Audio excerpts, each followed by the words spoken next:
কয়েকদিনের ব্যস্ততায় গোলাপ গাছগুলোর দিকে খেয়াল করতে পারিনি। যত্নের অভাবে গাছগুলোর কীরকম হয়ে গেছে। আরও কয়েকদিন আগে এগুলোকে ঠিক করতে হতো। টবের মাটি এভাবে শক্ত হয়ে থাকলে গাছের গোড়ায় পানি জমে যায়।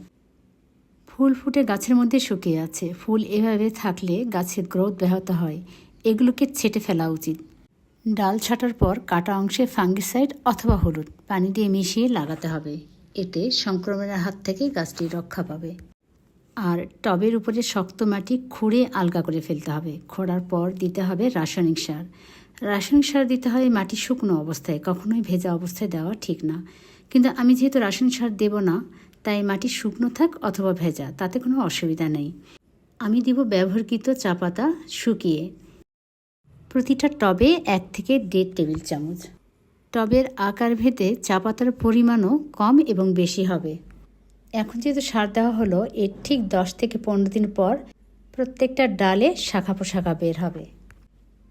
এখন সব টবেই আমি পানি দিয়ে দিব। আর এ সময় গাছগুলোকে যদি আমি বৃষ্টির পানিতেও রাখি, তাতে কোনো অসুবিধা নেই।